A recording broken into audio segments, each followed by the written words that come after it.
इसका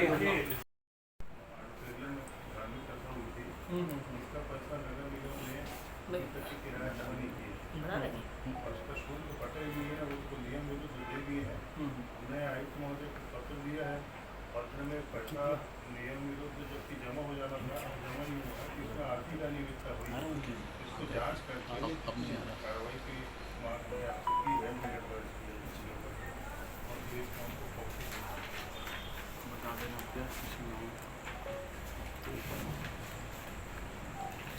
नीचे उसका है।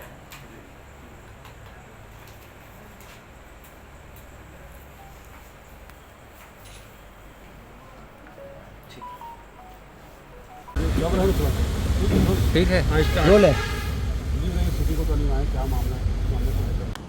आज थाना कोतवाली में मेरे द्वारा निगम में हुई आर्थिक अनियमितता के विरुद्ध जांच FIR करने और दोषियों पर कार्रवाई करने की मांग की है।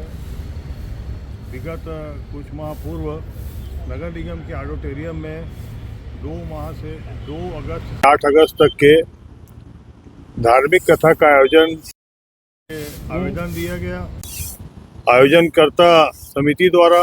उसके बाद फिर आयोजनकर्ता समिति के जो प्रथम आयोजनकर्ता समिति थी उसने अपना नाम विलोपित करके दूसरे आयोजनकर्ताओं के नाम में अनुमति के लिए कहा।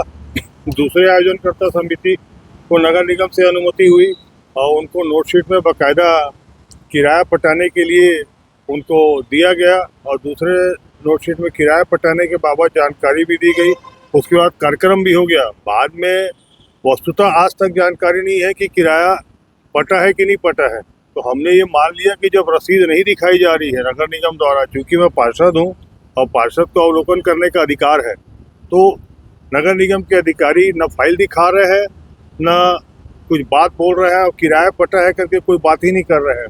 तो जब आयोजन समिति ने आयोजन किया, धार्मिक कथा का आयोजन था, हमारे राजनांदगांव शहर में इतनी बड़ी विभूति आचार्य जी आए और उनके द्वारा कथा की गई, तो ऑडिटोरियम में यहाँ के हजारों श्रद्धालु जन और बाहर से आए हजारों श्रद्धालु धार्मिक भाव से जुड़े हुए वो अंदर जाने के लिए तरसते रहे।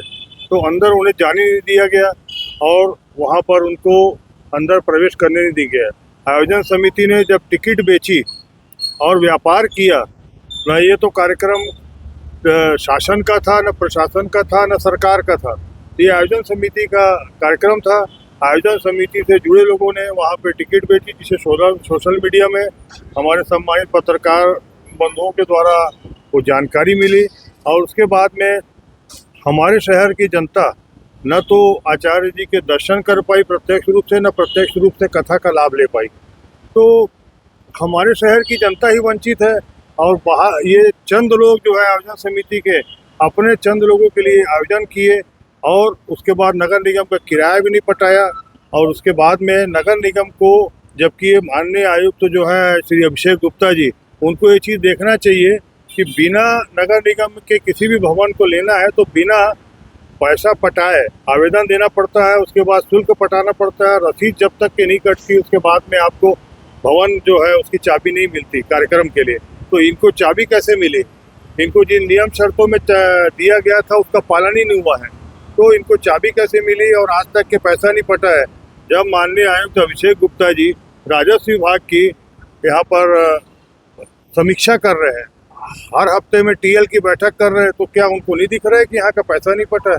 तो ये माननीय श्री अभिषेक गुप्ता जी जो आयुक्त हैं वो इसके दोषी है, मेरा यही मानना है, क्योंकि न तो वो नस्ती दिखा रहे हैं न कुछ कर रहे हैं। और इस प्रकार जो निगम में अभी कर्मचारियों को 4 माह लगभग हो रहा है, पैसा नहीं मिल रहा है, तनख्वाह नहीं मिल रही है, सफाई कर्मचारियों को नहीं मिल रहा है। शहर में इतने गड्ढे हैं कि गड्ढों की रिपेयरिंग के लिए वहाँ पर पाटने के लिए पे उसको ठीक करने के लिए, रिपेयरिंग करने के लिए आयुक्त महोदय बोलते हैं पैसा नहीं है। तो इस प्रकार का यदि नगर निगम में आप पैसा, इस प्रकार का आर्थिक अनियमितताएँ होंगी, नगर निगम के कोर्स में पैसा ही नहीं आएगा, तो ये कैसे संभव है? ये काम अब इस ये जो दोषी है उनके खिलाफ कार्रवाई हो और उनके खिलाफ में कड़ा से कड़ा उनको दंड मिले। निगम आयुक्त का ये रवैया क्या दर्शाता है? निगम आयुक्त का जो इस प्रकार का कार्य है।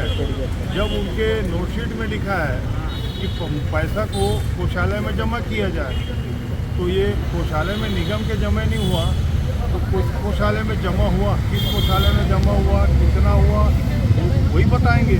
हमारे से तो इस मामले में वो बात करने की स्थिति में नहीं है, और न ही वो फाइल दिखा रहे हैं और न ही कुछ बोल पा रहे हैं। इस बाबत मैंने उनको पत्र पहले दे चुका हूँ, और आगे भी मैं माननीय उच्च न्यायालय के शरण में जाऊंगा।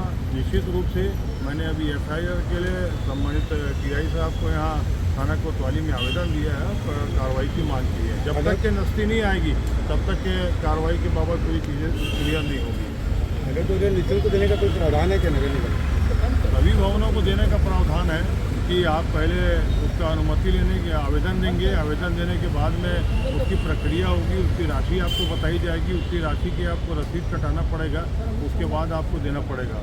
और इसमें तो बहुत सारे शर्तें और नियम हैं ऑडिटोरियम के, तो इन्होंने ऑडिटोरियम को हाल को लेने के लिए दिया है आवेदन, और हाल का किराया बताया गया है नोटशीट में नगर निगम के लिखे हुए में, लेकिन पूरे ऑडिटोरियम परिसर का उपयोग हुआ है। इसमें भी धांधली हुई है कि पूरे ऑडिटोरियम का किराया नहीं बताया गया, सिर्फ हाल का बताया गया है, हालांकि किराया तो पता ही नहीं है। नगर निगम में पार्षद हैं प्रवीण छाबड़ा जी के द्वारा एक आवेदन नगर निगम में हुई अनियमितता के खिलाफ FIR दर्ज करने के संबंध में थाना कोतवाली को प्राप्त हुआ है। इस संबंध में अभी जांच करेंगे, जांच के उपरांत जो भी तथ्य आएगा उसके द्वारा अगली कार्रवाई।